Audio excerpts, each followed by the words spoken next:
Malo sai fosse manu.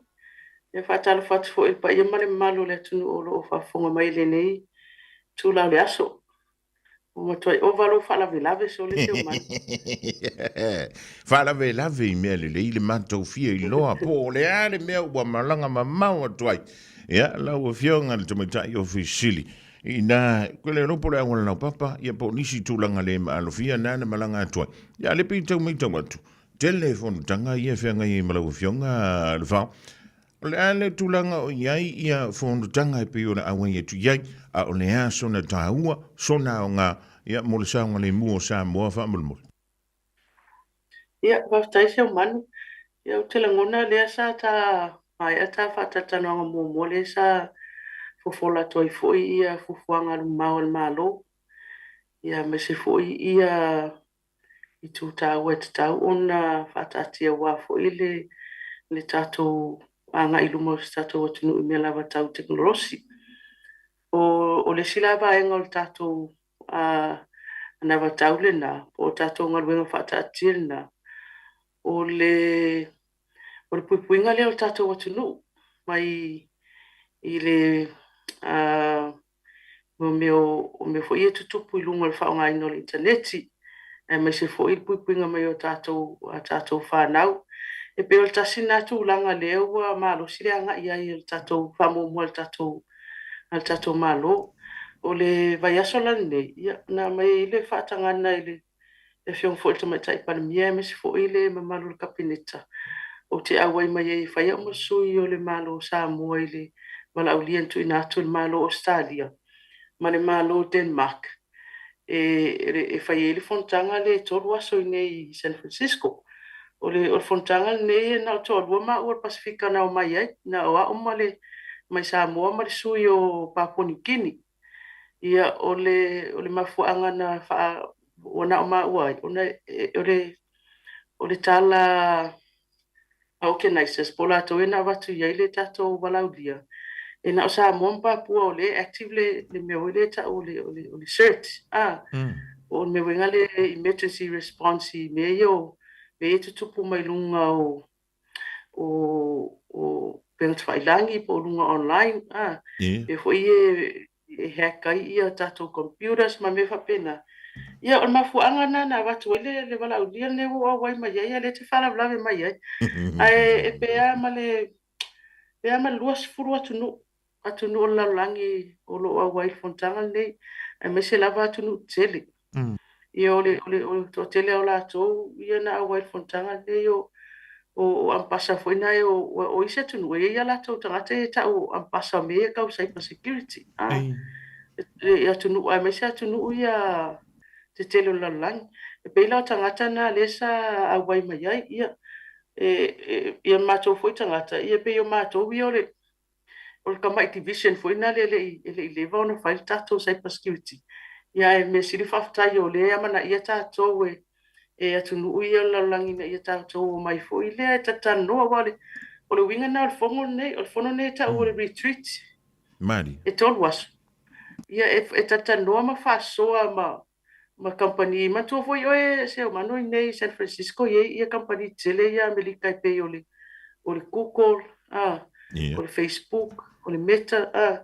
e mea ia kau teknolosi o lea la sa fai presentation sa a whaururunga o company na ia e le ngona ia ratu fia o ele o molo tawanoa e tatanoa ai e mai se sa tu ina tu foi ia nai whanonga foi nai ia mai se ala le company le Meta o company le Meta pe o la tau lewa ona ina le Facebook ma le Instagram ia mai si platforms na te fia la vai te fia ia ilunga ai o le tūlanga lana nai ai o whawhaingo fia i lea na whai ia tatou sa whai le ma fontanga ma sita maloa lea le pule lua o le Facebook ia sa ave ia i le tatou ia tatou whawhita uli pe on talanoa i mua Mari. I mea lea o le tu ina atu o se I mea o fake pages I mea o misinformation mo disinformation le solo I lunga o tatou o tatou penga te whailangi ua pe ua ua pe ua le mana ia ai le social life o tangata fo ngai ua pe ua le mana ia ai le ina silfia Maria.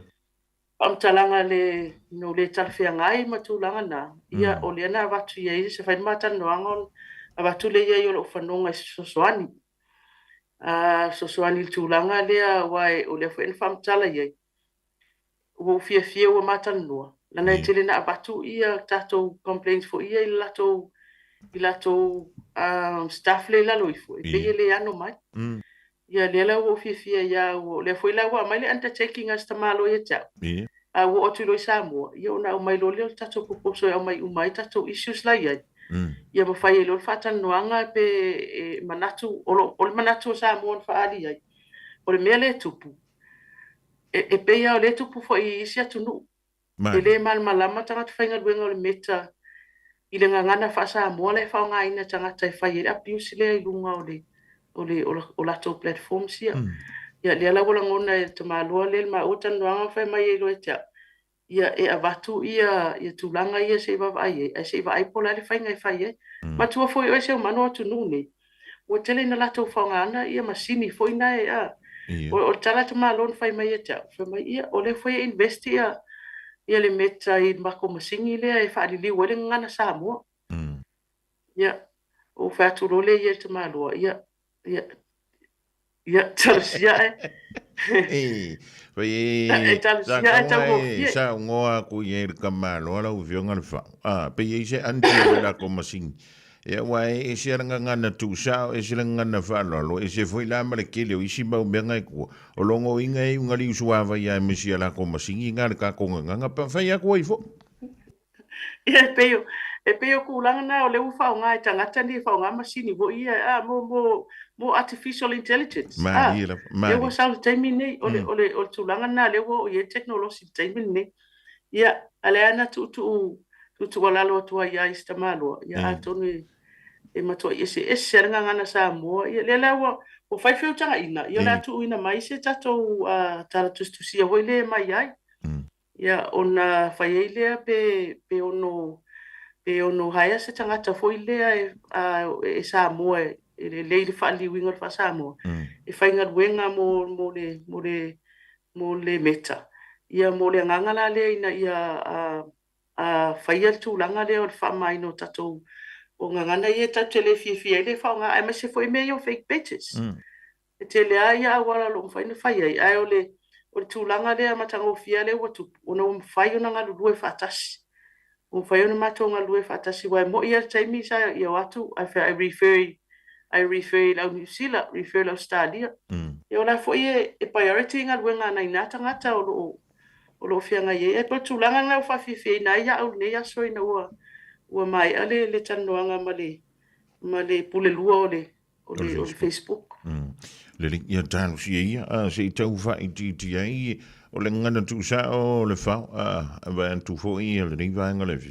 le fa le ma fo lo fo e ni si o tangata i lunga o fiso ta inga nei fa nei o na po ia o le tu langa te fa no ai fo le o le mata tu i mo la tu ai ia o wo mai masan ia lai fa ia ngi mranga ia so on tu lo le mele ta o le fake page ia na sa we lo le o le ngei maranga ma ka o le ia wa umangi ia talo fai ia ila tu ai fa tak ia na la ta pena mal ta tu li potien ta lu si fo ia le ama we me se va no fo le ina ia ta mo fai e fa ton wa ila i tu tonu la vai o Samoa le mele tu pu tu tonu Samoa ia wai ka lo fai nga ai so le longo winga e uma ko nga pa e ai le fa o ka fa sa o le tanto ngana i li kai ka ya nga sa o longo e fa me ka la ni siro mo wi ya si ma singi ma tu foi se manu mene e fai ma tu foi se manu mene fai para langi mo la to ma di lava io ia ele aplica por ia tatou ma tatou nganuma tatou ngana so e awala ona fai lo ia palangi tulanga na e fa fonga mai foi pe fa tala fa le ia tu tatou environment la ia ina ia mal mai foi la to so e tele so ani mo mai ele ngata foi company nei e wa man tuai se mano company nei pa wal mela o mai la to e o mai tau sal mai la ko products la to services e me se ia tunu ia tunu te tele ia. Mari. Ia te whafta ia te le alo fo le ali I o le au ma wain mo so soani ia tatou wale ngata fo I company nei. Ia ona ia tunu fo ia pe o Amerika, o Australia, ia o New Zealand. Ia o le sa fai fo I le whamtalanga le ali ile sa suia mai New Zealand. O ia o le advice I le palemia New Zealand. Sa fai lan tala e au mai ai Samoa ma tunu o Pasifika mele o le tāua mele o le inclusion. Le mea leo le whaataua o le au mai te tonu fo I tatonga lue whaatasi ma soala upule mea nei. O mea nei tau cyber security se umani. E pe ia tele fo inga I le whaonga ina o awala fo inga wha malo. Whaatala noa I whaonga I kako diplomatic relationships fo inga makako international policies. Whaatala noa I tūlanga ia. E pe o tūlanga na mai tau ina ia uia ele ia I fontanga den fai au tele ase mea le mo tātou tasia ia. Ia vave mai le tātou sosoani le o na matua mana o mia lava le se tau kilini lunga tātou platform sia o vale tūlanga whare tonu la ia. Lele. Toi fia la sol fontanga o tutoe e le whao e le toi tali wantu mo ainga lo whao le mai Samoa. So manu tō tai au. Nono mai ai leo le. E wha mai ala le fontanga tai au e matou te o I le. E whai le site visit I le company foi leo le Apple. E whai e la le matou site visit tai au. Ia tarsia fo e. La tua mo ai nisi a o onga le fo ia ina. Site visit o le alu ai tai au. Ie lo po ini alo Samoa lo ngalu e makile ina ko kupenga le Apple le whao. Mea masalo. Masalo se umanu wai. O Samoa mo o mai I tu e fio la lang. Ia le late o te loa ta ilo ye ni te ua mai ona e whaasoa tui se si ala leo ai o le tūlanga fo I le o le oasola a whaita tu ngā whautasi ia pāua le mea I ala ngonga o laua pārwhanga ia o mai ngai le pi o ngare I mulingu ia fia I loa po ai le wa anai mo mai wai ma whaiona to e tuli mai e wa ai e tu lua tu tolu tu wha ai o le 10 milini e le nganta I le fia wha whonga o tanganta I le siu whonga o tanganta lai wha asalala ua fia mai mua fo I ata o a tātou tu ngā whautasi ia ele mawhailanga ko koe fo I kua I asola na o le lua a pia le malosi fo I le I ala na pouna I nai mulinu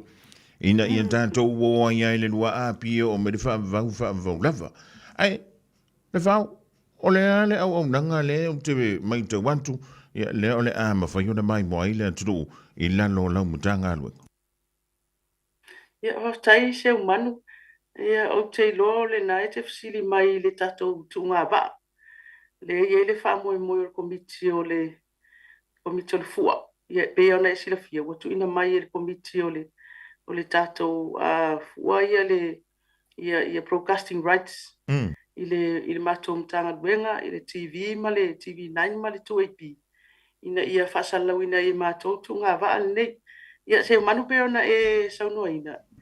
Ia o le vai le toi fai ani I se tatou tunga va le la toi fai ai o wai taimi na fai ai ia sa mana ia na aso falongongo ia va si enga ma ia I lungo tatou tuipi ai lima fa mo ai matuanga ngoloa mari ia o taimi nei o taimi o le wa sui tatou technology ia ai mai sei o le va telefone fai tatou tunga va ai le I longa ana Nane le coverage. Tino mai se awala le sauna ia ina sirafia. Mari. E sau awala le te ia motu. Ia e pe o application tele la na ia te amantanga luenga ina o tu mai foi le famo moenga o tatou malo. Ia e me se o service ia o service mo malo le tunu. O fa tu ina tu e tatou TV ma le tol malo. So le solus fulwono la ile tu la e afasumatas. Ia o le o mon faia matou tapen penanga ia o le a se a tonu ele tele atu sautala I te ua fale ton ia a tu pe se I silsila ele malo le tunu I le matou sau niuninga foi o file time nei ina ia fai on silsila le malo le tunu I le ngata I le tio ia o le TV foi ia malunga foi o tatou Facebook Ia pe o tūlanga na se umanu e pauala tala e whatu ia e mata ma sila atu iai. Na ila ngona la ia le se ngā waso la ma taimi nei. Pero mātou se umanu lo whanu ngai mātou mea fui ngai o drones. E pu e tu ngā vaa ni. Ia o lona winga a whao ngā loa ia o cameras pit sili ana na le latest le taimi ni. Na sila fia. Mali. O lono winga la saua le mea lo amata meile tu unga si ia o mai i le tini o lai maua le leia tātou wantai e pe o na whao ngai nei tātou Jones. Ia na pau an tātou sangala o whionga le whao le neivanga le mi le wha mua koe lo le ngo le radio Samoa ai si uma mai lau invoice muri foi le lo kako me pe o ngai fai fua o ngau le la kapungi le ongo se folo ai a maka se kako me fola o whionga.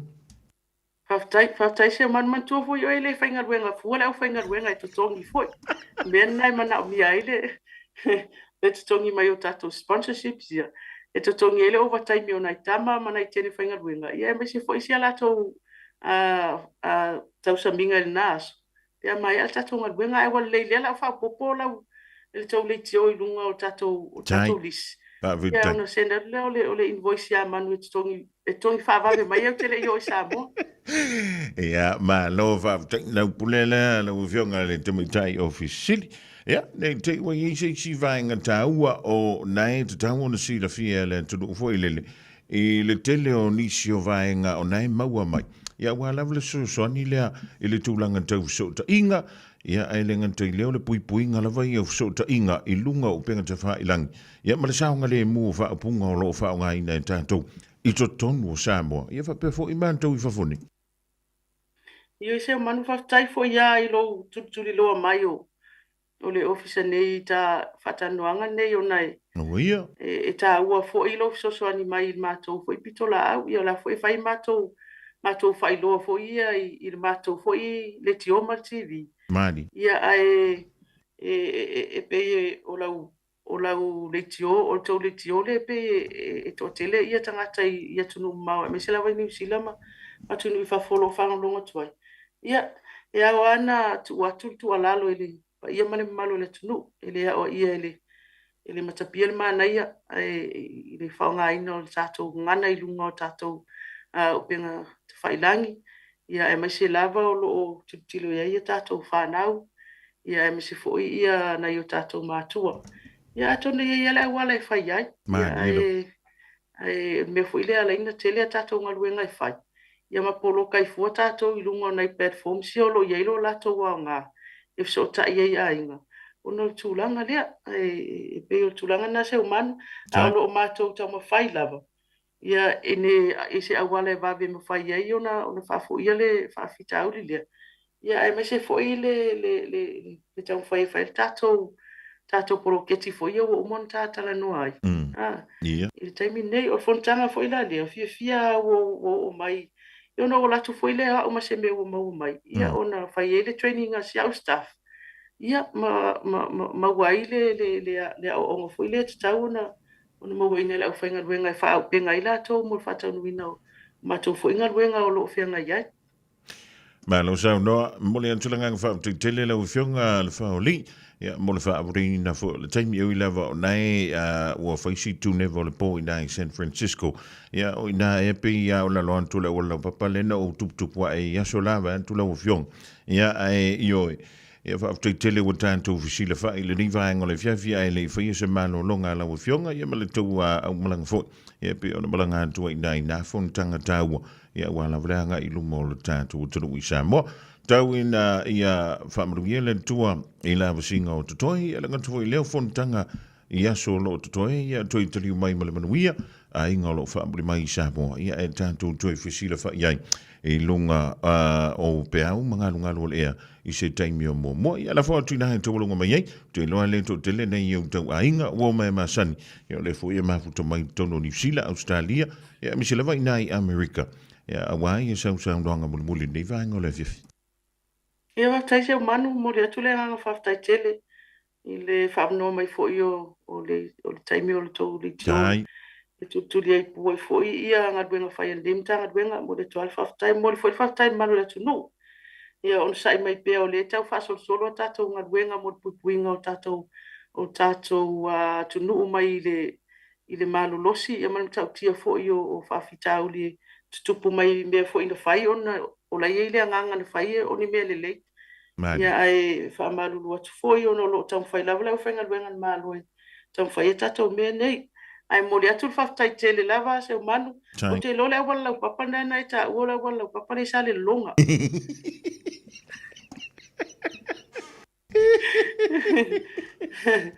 Ia ai wale le se manu ia tele ia fufuanga o lo fianga i malau fiong foi. Ia e se foi lau tau whai au whainga luenga. Ia tātou tu e whelo e foi staimi o lumnai. Ia, whapinai o na whai. Ia, so i fua ia manuia.